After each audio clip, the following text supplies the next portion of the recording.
Assim diz o Senhor: maldito o homem que confia no homem, faz da carne mortal o seu braço e aparta o seu coração do Senhor. Maldito o homem que confia no homem, faz da carne mortal o seu braço e aparta o seu coração do Senhor. Vamos orar mais uma vez. Senhor, meu Deus, meu Pai, o texto, ó Deus, está exposto nesse momento. Fale aos nossos corações conforme a Tua vontade, do Seu jeito, de acordo, ó Deus, com o que o Senhor planejou para essa noite. Prepare cada coração aqui para que possa receber essa palavra e agir conforme o Senhor nos instruiu. No nome de Jesus, ó Deus, que eu oro. Amém. Irmãos, diante desse tema, diante desse mês, diante de tanto aprendizado que nós já tivemos, diante de tantas oportunidades de aplicar no nosso dia a dia, tudo que foi aprendido aqui nessa noite, me fez refletir sobre esse tema, me fez refletir, já iniciou com aquele culto do sábado, onde estava aqui o coral da Cristolândia, onde aquele pastor pregou sobre depender para multiplicar. Meu coração já começou a incendiar ali naquele culto, e eu comecei a buscar um entendimento maior do que se trata a palavra dependência, do que é depender do Senhor, qual o significado de fato de depender, de depositar ali a nossa confiança, a nossa total dependência no nosso Pai. E de maneira bem objetiva eu trago aqui algumas definições. É uma condição de quem depende, da pessoa que não consegue desligar, estado de quem deve obediência, e quem há submissão, subordinação, necessidade excessiva de auxílio, necessidade excessiva de ajuda, de proteção, uma dependência emocional. Quando eu comecei a ler todas essas palavras que definem de maneira mais detalhada o que é uma dependência em Cristo, eu não consegui pensar em algo diferente do que a escravidão. Eu não consegui pensar em algo diferente de quem é escravo. Uma pessoa que é escravo de alguém, hoje, na nossa sociedade, na nossa cultura, pouco vivenciamos um perfil de escravidão como aconteceu no passado.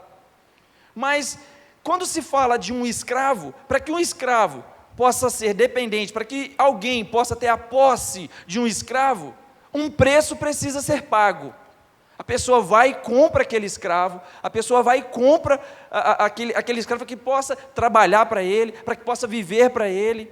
Imediatamente um escravo, quando ele é comprado, ele deixa de lado todas as suas vontades. Ele deixa de lado todo o seu desejo e todo o seu anseio de fazer qualquer coisa, e passa a viver de maneira dependente do seu Senhor.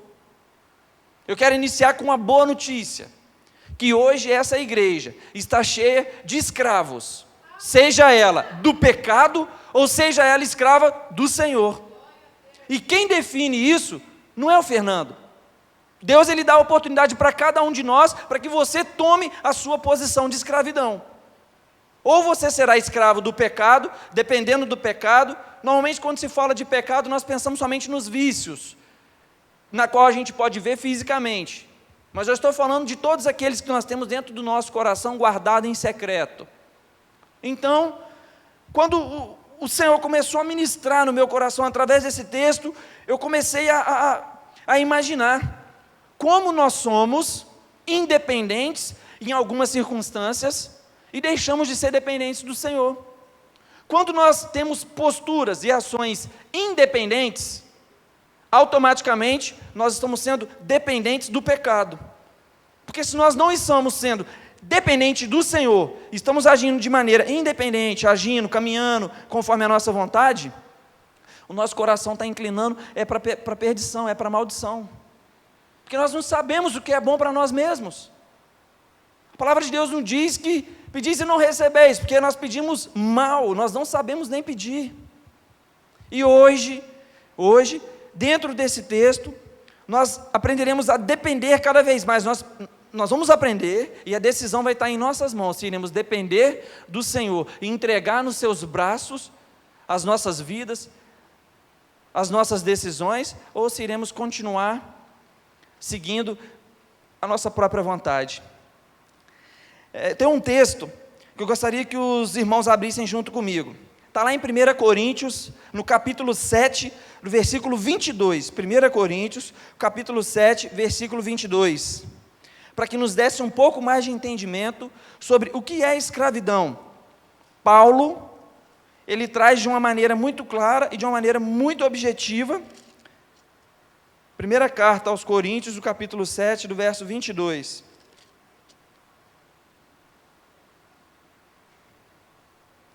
Pois aquele, sendo escravo, foi chamado pelo Senhor, é liberto e pertence ao Senhor. E da mesma forma, aquele que era livre quando foi chamado, agora é escravo de Cristo. Eu não sei se vocês conseguiram entender que de alguma forma, de um jeito ou de outro, nós seremos escravos. Os irmãos conseguiram acompanhar comigo? Vamos ler de novo, de maneira pausadamente. Pois aquele que sendo escravo, escravo do quê? Do pecado, ele foi chamado pelo Senhor. O Senhor fala assim, filho, vem até aqui. Ele foi chamado pelo Senhor, é liberto do pecado e pertence ao Senhor. E da mesma forma, aquele que era livre, que achava que era livre, foi chamado. Agora ele é o quê? Escravo de Cristo. E aí, irmãos, eu quero meditar agora dentro desse texto e trazer para os irmãos que quando nós aceitamos a Cristo como o único e suficiente Salvador, automaticamente a gente se torna um escravo dele. A gente abandona todas as nossas vontades. Lucas capítulo 9, verso 23, Jesus diz a todos, se alguém quiser me acompanhar, negue a si mesmo. Toma a tua cruz. E como ser dependente do Senhor, nós entendemos aqui o que é ser dependente, como que é ser dependente do Senhor, se a gente continua fazendo as nossas vontades. Uma vez eu fiz uma breve ilustração aqui de um teatro, o Banco das Decisões, eu ia até fazer de novo, mas os jovens vão fazer uma apresentação, não é, Jonas? Então, e a minha não é muito legal, e a deles vai ser sensacional, então por isso que eu não trouxe. Mas que ilustra como nós agimos hoje em dia. Muitas das vezes a gente vem na igreja e nós mesmos nos iludimos pensando o seguinte, eu vou à igreja, eu sou salvo, eu sou dependente do Senhor, mas quando a gente está longe da igreja física aqui, quando a gente está na nossa casa, no nosso bairro, no nosso trabalho, na faculdade, jogando bola, em qualquer lugar que seja, o que nós fazemos? Nos tornamos independentes e agimos conforme a nossa vontade, temos as nossas ações, agimos conforme nós acreditamos que é o correto, e muitas das vezes também dentro da igreja. Quando nós somos totalmente dependentes do Senhor e depositamos a nossa confiança nele, quando nós somos escravos de Cristo, automaticamente nós somos interdependentes dos outros irmãos. O que é ser interdependente? O nosso corpo é totalmente interdependente. Todos os membros são ligados uns aos outros. Se alguma parte do nosso corpo for cortada, essa parte vai morrer. Ela é totalmente ligada a todos os membros, qualquer parte que seja. Se você cortar um pedacinho da orelha, essa parte sair, rapidinho ela vai secar e vai servir somente como esterco, para mais nada. Porque ela vai apodrecer e vai servir como esterco. Então, se nós somos dependentes de Cristo, nós somos interdependentes dentro da igreja. Um irmão dependendo do outro, o ministério de louvor dependendo do ministério de jovens, do ministério de dança, do ministério, enfim, de todos, infantil, e por aí vai. E aí o que acontece? Nós temos aí uma péssima postura de começar a departamentalizar a igreja. Vamos colocar aqui em vários... não, isso aí é problema do ministério de louvor. Não, eu não vou fazer. Quando nós somos dependentes de Cristo, nós fazemos parte, não tem como separar. Só nessa introdução aqui já dá para a gente ter uma breve noção do que é ser dependente de Cristo e do que é ser não dependente de Cristo. Então, eu olho para o texto, me faz refletir, me faz pensar, somos dependentes de Cristo? Se somos dependentes de Cristo, automaticamente somos interdependentes uns dos outros. E aí, a Lilian estava louvando e veio a minha memória quando ela falou que 14 pessoas lá de baixo, e aí eu olho aqui dentro, muitas das vezes tem irmãos passando necessidade e a gente não consegue ver a necessidade do outro para poder ajudar,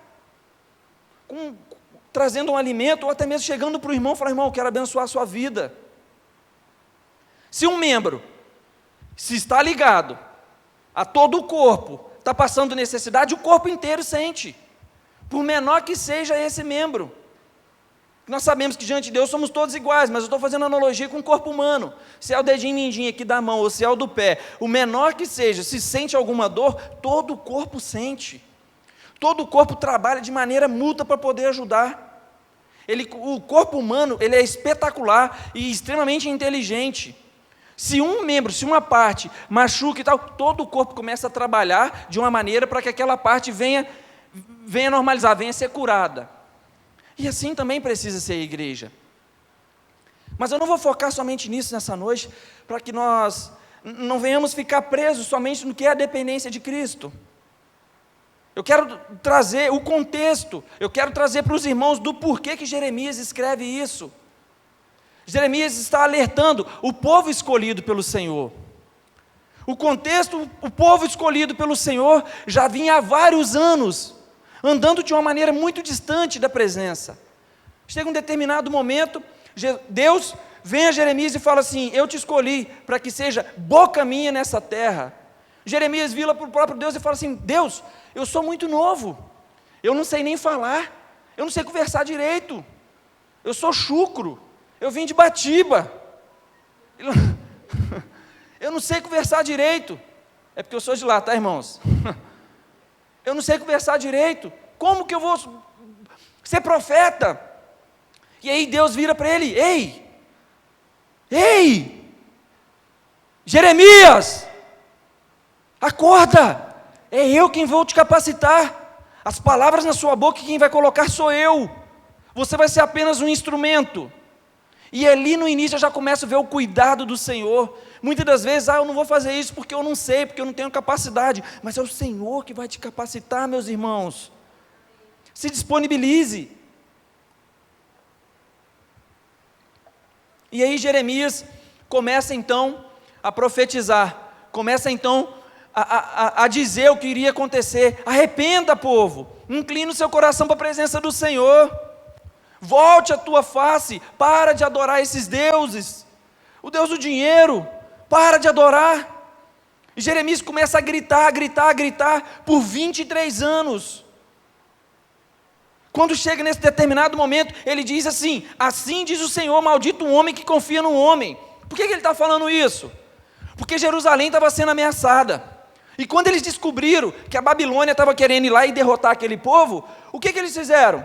Começaram a fazer aliados com comunidades pagãs, comunidades que adoravam outros deuses.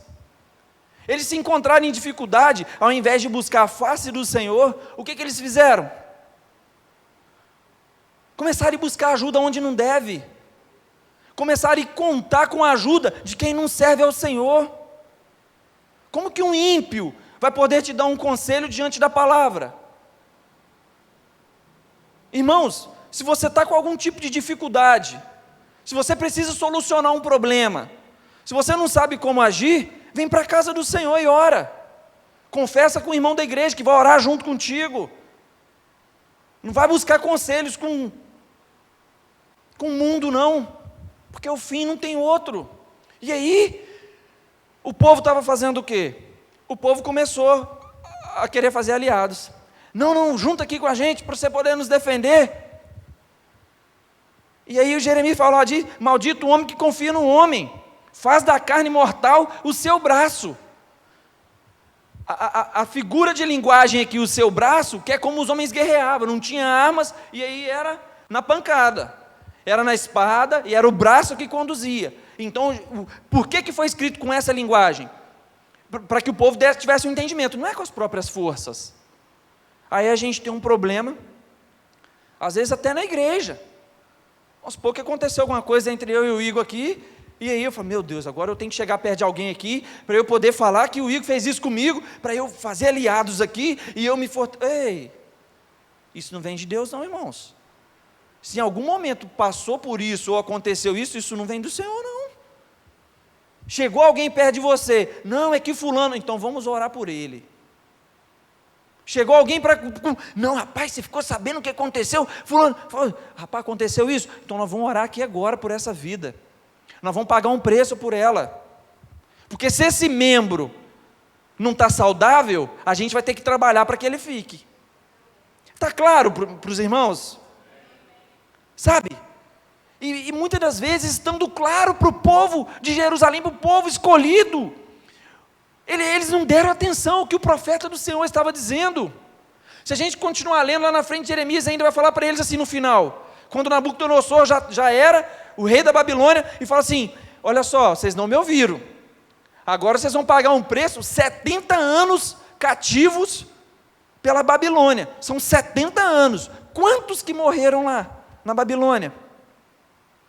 Aí eu quero trazer aqui alguns exemplos de servos do Senhor, que passando-se por dificuldade, buscou a face do Pai.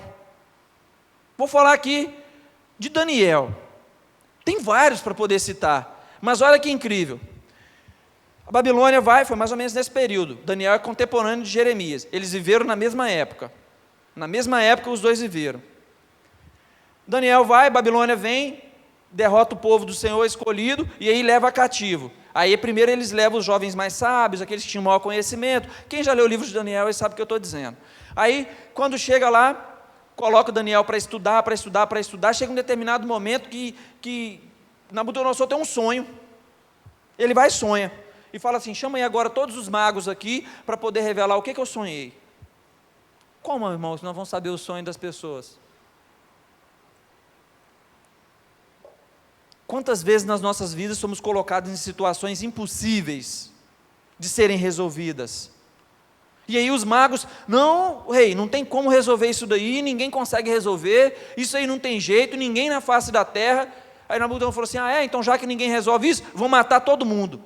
Vai morrer todos os magos então, e ninguém mais vai ficar me enchendo o saco. Vai morrer todo mundo e pronto. Aí, a notícia chega a Daniel. Daniel com pensamento, sabendo quem é o Deus dele, sabendo quem é o Senhor da vida dele, fala assim: não, peraí, me dá uns dias aqui que eu vou orar com os meus amigos, e eu vou trazer para você a resposta. Irmãos, olha, vocês conseguem ter noção de que confiança é essa de ter no Senhor? O rei fala assim: se não souber eu vou matar. Irmãos, hoje em dia, num trabalho, acontece uma situação que você fez de errado, você corre o risco de ser mandado embora, você busca um jeitinho ali para poder não ser desligado da empresa, com medo, mas não busca a face do Senhor.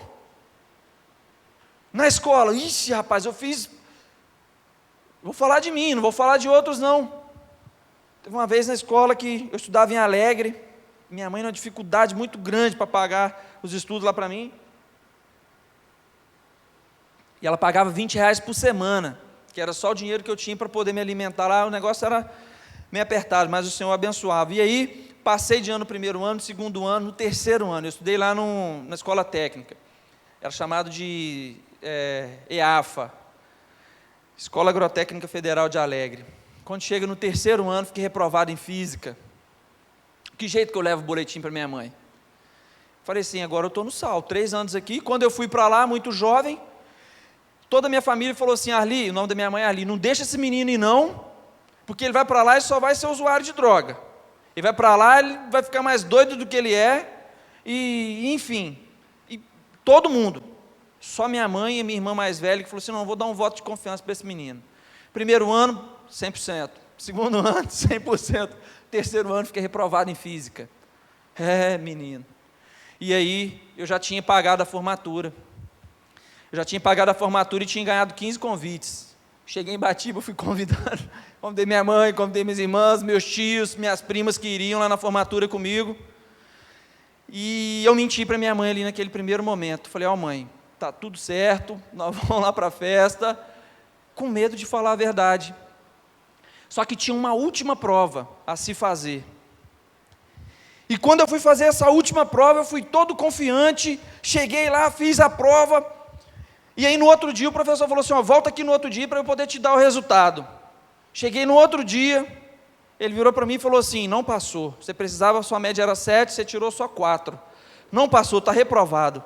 A formatura ia ser dia 27 de dezembro, irmãos, e isso já era dia 23, imagina o mal que eu estava passando, e dia 24, como os irmãos sabem, nada funciona.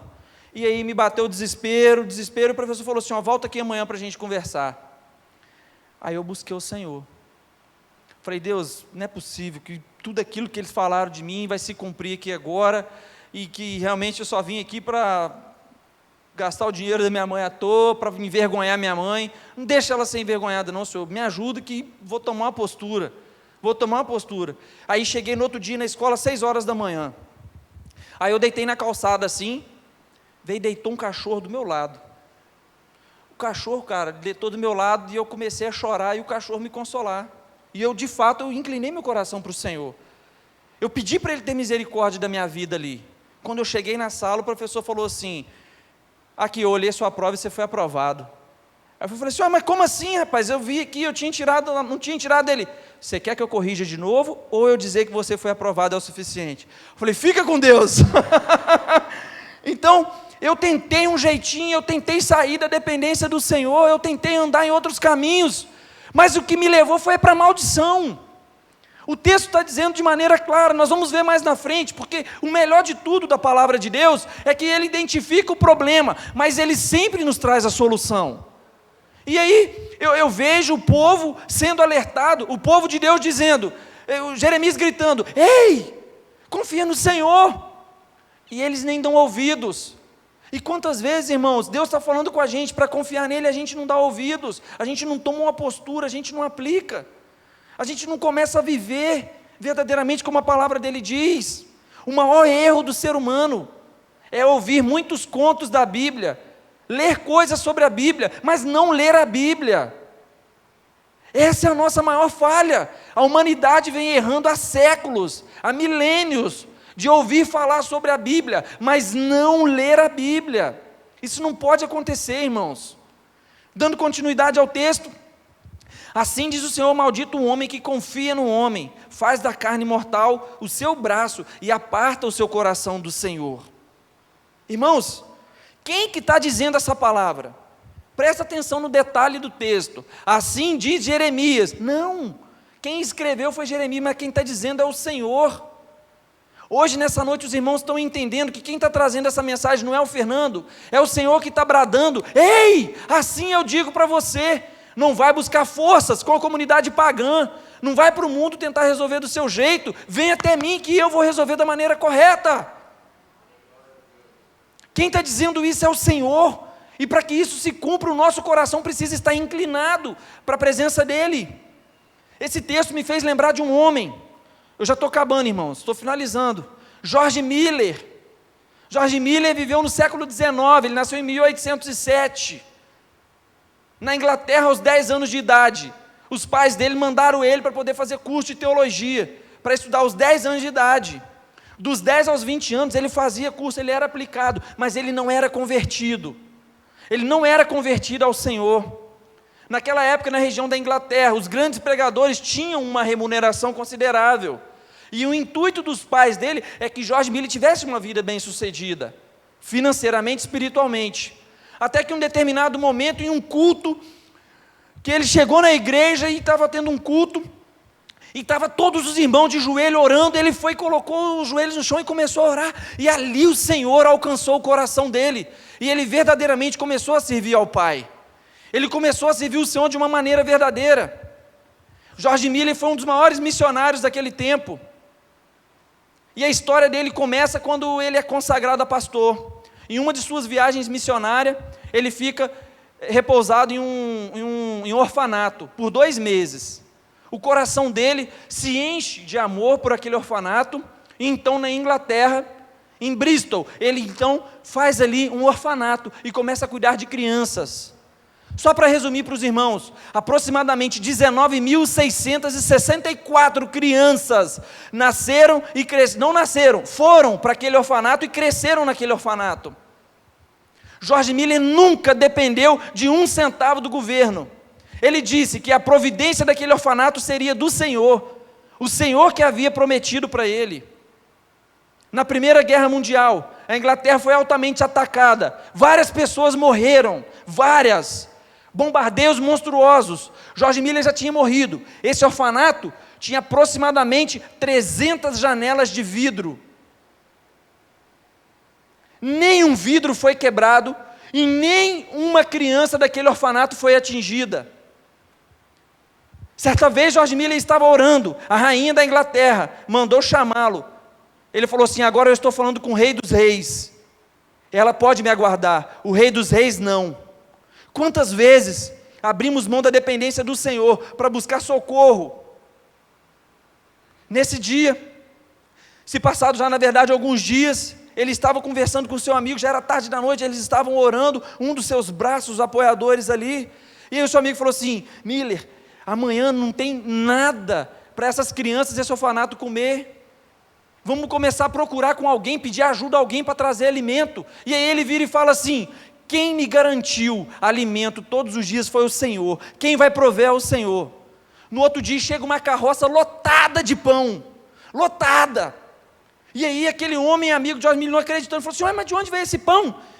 Rapaz, esse pão aqui foi fabricado para a rainha da Inglaterra, para servir todo o seu palácio e todas as pessoas que lá moram, só que o pão passou um pouquinho do ponto, e eles não aceitaram, e para não jogar fora, eu estou trazendo aqui para vocês. Aleluia! Assim também é na nossa vida, quando nós somos dependentes de Cristo, Ele com seus braços jamais nos desampara, mas nós somos desamparados, porque nós acreditamos nas nossas forças, nos nossos jeitinhos, e isso não pode continuar. Hoje nós temos que sair daqui hoje, com uma decisão tomada, de inclinar o nosso coração e o nosso anseio para a face do Senhor, depositar a nossa confiança nele, e não nos homens. Aleluia! E como eu disse, o melhor de tudo é que a Bíblia sempre tem a solução. O pastor Manu utilizou um termo aqui uma vez, que aquilo fica na minha cabeça pulsando sempre. É igual um carro quando fica atolado. Você fala assim: agora não tem mais jeito, mas você vai para frente, vai para trás, vai para frente, vai para trás, uma hora ele sai. A Bíblia é da mesma forma, você começa a ler ela, vai chegar um texto aqui, você fala assim: cara, eu não estou conseguindo compreender. Lê mais um pouquinho para frente, que aí você vai entender. Ou então você lê um pouco mais para trás. Por exemplo, aqui no capítulo 17, nós estamos lendo. Para saber que Jeremias foi chamado, nós temos que ir lá no capítulo 1. Para saber que a Babilônia foi sitiada, nós temos que ir lá no capítulo 18. Ou seja, você vai para frente, vai para trás, você vai ter a resposta. E dando continuidade aqui do verso 5, assim diz o Senhor: maldito um homem que confia no homem, faz da carne mortal o seu braço e aparta o seu coração do Senhor. Aí o verso 6, ele já fala da consequência, porque será como o arbusto solitário no deserto, e não verás quando vier o bem, antes morará nos lugares secos do deserto, na terra salgada e inabitável. Irmãos, vocês têm noção do que é morar no deserto, numa terra seca e inabitável? Assim são aqueles que não dependem do Senhor. Não é fisicamente no deserto, mas espiritualmente. Abram os olhos, e aí, olha que maravilha. Esse aqui para a gente poder ler, nós vamos ter que prestar muita atenção. Olha o verso 7, o que ele está dizendo? Presta bastante atenção. Bendito o homem que confia no Senhor, e cuja esperança é o Senhor. Aleluia!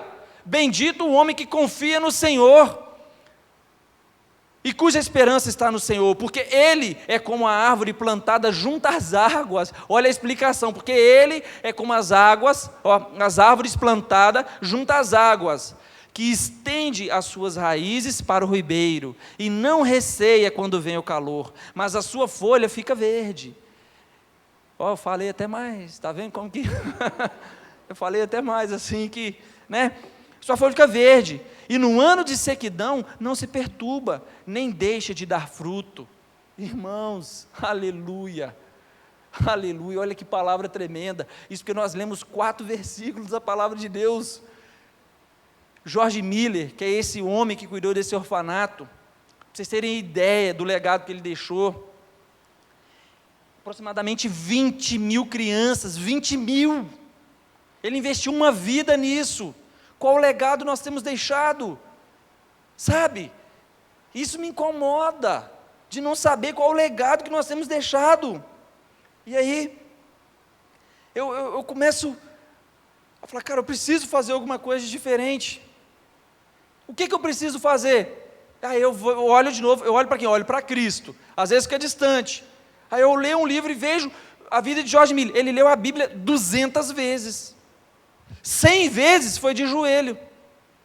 E aí no final ele fala assim: enquanto eu estava estudando acerca da Bíblia, em outros livros, eu demorava meses para ter um entendimento de um versículo ou dois. Quando eu comecei a meditar na palavra unicamente, o meu crescimento de 5, 10, 15 meses era com base em um versículo. Olha quanto que Deus fala no nosso coração em um simples, mas poderoso versículo. Então, meus irmãos, eu quero saber, nessa noite, você que é escravo, você é escravo, ou é do pecado ou do Senhor, nós acabamos de aprender isso aqui. Você vai sair daqui como? Você vai sair daqui como um escravo do pecado ou um escravo do Senhor? De viver na dependência de Cristo, porque o preço pela sua vida já foi pago lá na cruz do Calvário.